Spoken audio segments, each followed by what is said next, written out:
ሴት ማለት ግን አንተ እንዳልከው አይደለም። ሴቶች በእኛ የተከበሩ ልክ እንደ ወንድ እኩል መብት ያላቸው እንደውም ህይወት የሚሰጡ ህይወት የሚያስቀጥሉ ሴቶች ናቸው። ክርስቲያን ወገኖቼ ይህ ዲያቆን እስከ መቼ ነው የሚያጭበረብራችሁ? እኔ ግን መጽሐፋችሁ ምን እንደሚል አሳያችኋለሁ። የሴት መልኳ አያስትህ፣ ሀብቷ አያስጎምጅህ፣ መቅሰፍት ናት፣ መቅሰፍት ነሽ።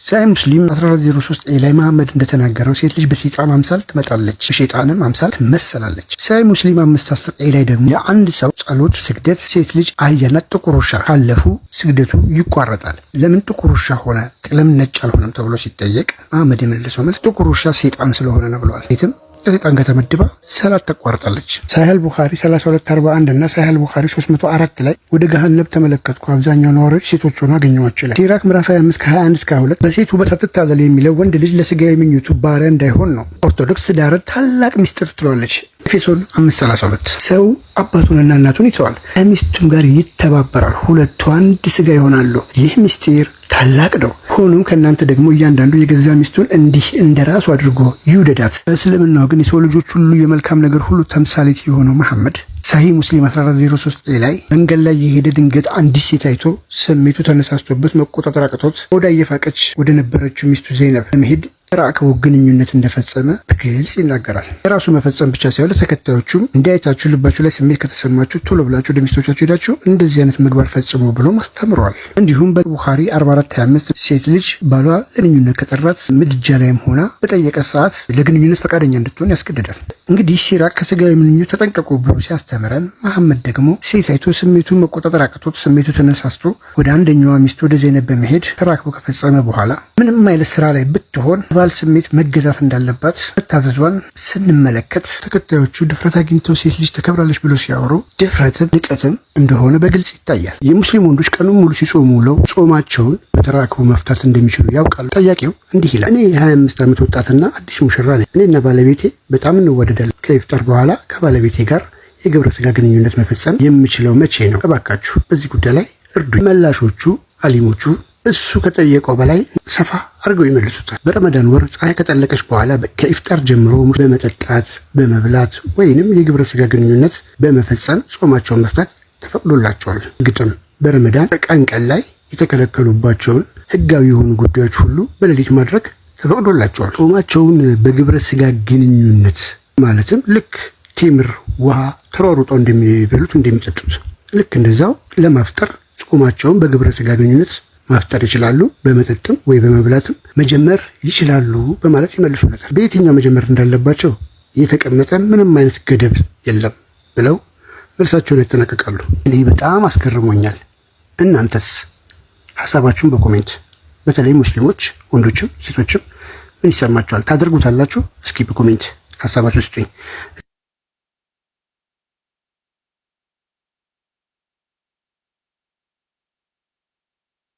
ሙስሊሞች መልስ ስላለን ወገናችን ያነሳውን ጥያቄ እንመልስ፣ በዛው መጽሐፉን እናስተምረው። ሳሂህ ቡኻሪ 5456 ከበላችሁ በኋላ እጃችሁን እንዳትጠርጉ አስቀድማችሁ ጣታችሁን ላሱት አለ።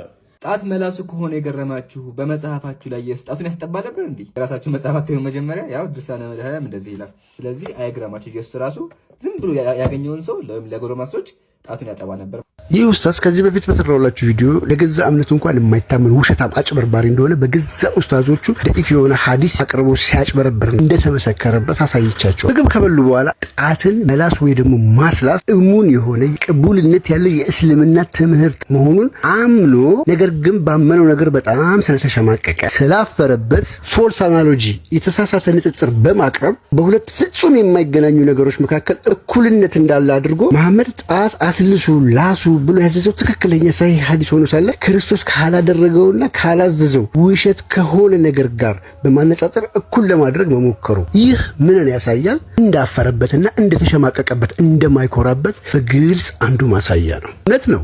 ይህ እንዴት ሊያኮራ ይችላል? ክርስቶስ በራእይ ተገልጦ በምሳሌ ቢናገርም አምላክ ነው። መሐመድ ሰው ብቻ ነው አምላክ አይደለም ትላላችሁ። ይህ ለአፋችሁ ካልሆነ የሰው ልጆችን ከገሃነም እሳት ለመዳን ያላቸውን ፍላጎት ተጠቅሞ መሐመድ በስህተት ሽንቱን የጠጣችው አይመን የተባለችው ኢትዮጵያዊት ባሪያ ገሃነም እሳት አይለካሽም ብሏታል። ኢስላም ኪው እንዳንሰር ላይም ፈትዋ የሚሰጥበት ሐዲስ ነው። መሐመድ ተራ ሰው ከሆነ እንዴት ሽንቱ ከገሃነም እሳት ሊያድን ይችላል? ኡስታዝ የመሐመድን ሽንት ብታገኝ ትጠጣለህ? ሙስሊሞችስ የመሐመድን ሽንት ብታገኙ ከገሃነም እሳት ለመዳን ትጠጣላችሁ? መልሳችሁን በኮሜንት ለኡስታዙ አድርሱልኝ። ይህ ብቻ አይደለም፣ ሰሃባዎቹ ከመሐመድ ሰውነት የሚወጡ ቆሻሻ ነገሮችን ልክ እንደ ምራቅ፣ ላብ ለማግኘት ይጋፉ እንደነበርና የመሐመድን ምራቅ መሬት እንደማይነካ በሳሂህ ሐዲሶች ተመዝግበዋል። በጣም የሚዘገንነውና የሚቀፋው ደም የቀላቀለ ቆሻሻ እንኳን ሲያስመልስ ከገሃነም እሳት ለመዳን ሰሃባዎቹ ይጠጡ ነበር።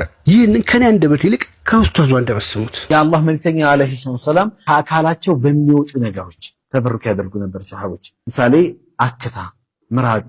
የአላህ መልእክተኛ አይተፉም። ልክ ሲተፉ፣ ምራቅ ሲተፉ፣ አክታቸውን ሲተፉ ሰሃቦች እንደ ኃይለኛ በረኛ ተወርውረው ይይዛሉ። መሬት ላይ ጠብ ብሎ አያውቅም።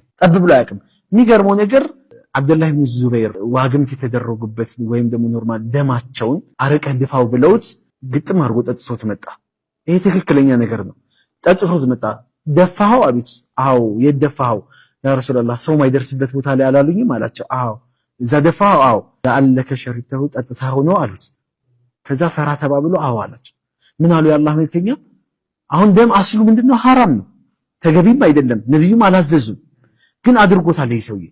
የኔ ደም ከሱ ደም ጋር የተዋሃደበት የሆነ ሰው የጀሃነም እሳት አይነካውም አሉ ያላህ። ስለዚህ ከሳቸው በሚወጡ ነገሮች ተበሩክ አድርገዋል ሱሐቦች። ግልጽ ነው አይደል? እነዚህ ነገሮች ደሜ ከደሙ ጋር የተቀላቀለ የገሃነም እሳት አይነካውም ነው ያለው ቃል በቃል። መሐመድ ትውከት እንዴት ሊያድን ይችላል ከገሃነም እሳት? የመሐመድንስ ትውከት ብታገኝ ከገሃነም እሳት ለመዳን ብለህ ትጠጣለህ? ሙስሊሞች የመሐመድን ትውከት ብታገኙ ደም የቀላቀለ ከገሃነም እሳት ለመዳን ብላችሁ ተጠጣላችሁ? እስኪ መልሳችሁን በኮሜንት ልብ ብሎ ራሱ ካመጣው መጽሐፍ ላይ ስክሪንሾት ነው ማሳያችሁ። በመለኮት ጨውነት ጣፍጥ ዘንድ ይላል። መለኮት ደግሞ አይጨበጥም፣ አይዳሰስም፣ ነገር ግን በጸጋ ይጣጣማል። ስለዚህ ንክኪው መንፈሳዊ ስፒሪቹዋል እንጂ አካላዊ ንክኪ አይደለም። አምላክ ለቅዱሱ የገለጠው መለኮታዊ ጥበብ ነው። ይህን ቪዲዮ ብያቸው አላቅም። ከምን ጊዜውም በላይ በደንብ ኮፒ ሊንክ አድርጋችሁ አድርሱለት። በደንብ ኮፒ ሊንክ አድርጉልኝ። ግን ሴቶች በእኛ የተከበሩ ልክ እንደ ወንድ እኩል መፍት ያላቸው እንደውም ህይወት የሚሰጡ ህይወት የሚያስቀጥሉ ሴቶች ናቸው። በመጀመሪያ ኃጢአት ከሴት ተገኘ። ስለዚህ ሴት የኃጢአት መገኛ ናት በክርስትናው ማለት ነው። በእርሷ ምክንያት ሁላችን እንሞታለን። ክርስትና ለጠቅላላ ሴቶች ለሰው ልጅ መብት የሰጠው ትልቅ ክብር ገላትያ 3:28 ላይ አይሁዳዊ ወይንም የግሪክ ሰው የለም፣ ባሪያ ወይም ጨዋ ሰው የለም፣ ወንድም ሴትም የለም፣ ሁላችሁም በክርስቶስ ኢየሱስ አንድ ሰው ናችሁ። ይህ ጥቅስ በማንኛውም ሃይማኖታዊ መጽሐፍ ውስጥ የማይገኝ ድንቅ እኩልነትን የሚሰብክ ጥቅስ ነው። በአምላክ ፊት ጾታ፣ ዘር፣ ደረጃ ዋጋ የላቸውም ይላል። ቤተክርስቲያን ይህንን የመጽሐፈ ሲራክ ጥቅስ የምትጠቀምበት ዋና ምክንያት ድንግል ማርያም ዳግማዊት ሔዋን ብላ ለመጥራት ነው። ሲራክ 25:24 ኃጢአት በሴት ተጀመረ ሲል ሔዋን ከአዳም በፊት የፈጸመቻቸውን 3 ነገሮች ማስተዋል ያስፈልጋል። የመጀመሪያው ማድመጥ፣ ከእግዚአብሔር ቃል ይልቅ የሰይጣንን ቃል የእባቡን ቃል ቀድማ ያዳመጠችው እሷ ናትና። ሁለተኛው መመኘት፣ ዛፍ ለመብላት መልካም እንደሆነ አየች፣ እንደሚል የኃጢአት ምኞት ቀድሞ የታየው በእርሷ ነውና።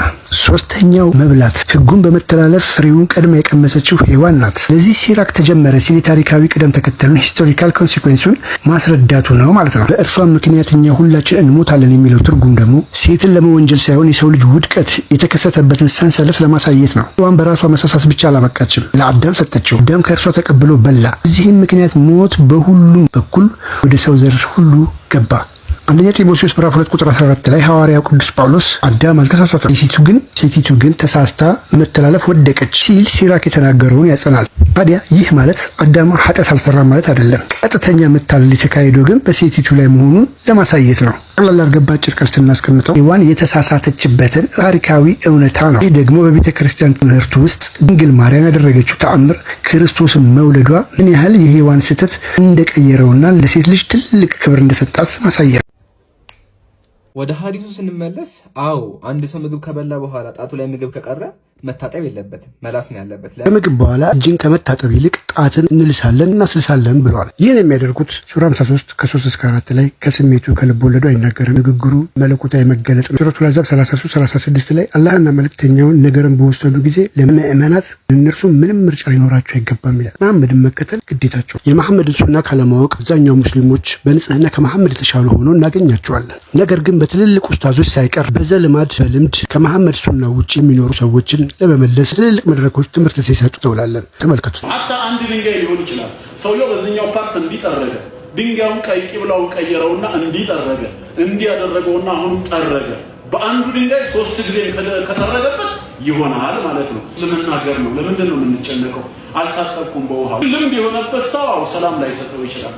ሁሌ ውሃን ያስለመደው ዛሬ በሶፍት ብቻ ተራርቄ ውዱ ሳደርግ ራሱ ውስጥ ይከፈኛል ሊል ይችላል። ያ ልምድ ያመጣብን እንጂ እስልምና ያጠነከረብን አይደለም፣ ግዳጅ አይደለም። ግን ልምድ ሆነብንና ውስጣችን ለመታጠብ እንሞክራለን። በሶፍት ወይ ድንጋዩ ግን የውሃን ቦታ ተክቶ እንዳጸዳን እርግጠኛ መሆን አለብን። አይለም እጅ ላይ እሺ ሶፍት መግዛት አችልም፣ ብር የለህም። ደግ እስላም ውሃም ግዛ አላለህም፣ በውሃም የግድ ጧሃራ አድርጋ አላለህም። እንግዳውሳ በድንጋይ እንግዲህ በምስሉ ላይ እንደምንመለከተው ጣታቸውን ይልሳሉ፣ ያስልሳሉ። ጭራሽ ፈዳጃ ቤት ውስጥ ውሃ መጠቀም ባለማወቅ የመጣ ልማድ ነው እንጂ ግዴታ አይደለም ብለው ህፃናት በድንጋይ መጠራረግን ኢስቲጅማርን እንዲማሩ ያስተምራሉ። ነገር ግን ይህ መለኮታዊ መገለጥ ነው የምትሉት ነገር ዛሬ በሳይንስ የንጽህና ጉለት መሆኑ ተረጋግጧል። በ21ኛው ክፍለ ዘመን ማንኛውም ተራ ሰው ከእናንተ ነብይ የተሻለ የንጽህና ግንዛቤ አለው። ሙስሊሞች እናንተ ዛሬ ከሽንት ቤት ወጥታችሁ እጃችሁን ሳትታጠቡ ትበላላችሁ። መብላት ብቻ ጣቶቻችሁን ትልሳላችሁ፣ ታስልሳላችሁ። ይህንን የማታደርጉ ከሆነ ከነብያችሁ ተሽላችሁ ተገኝታችኋል። ስለዚህ ንጽህና መሐመድ ከእናንተ ሊማር ይገባዋል እንጂ እሱ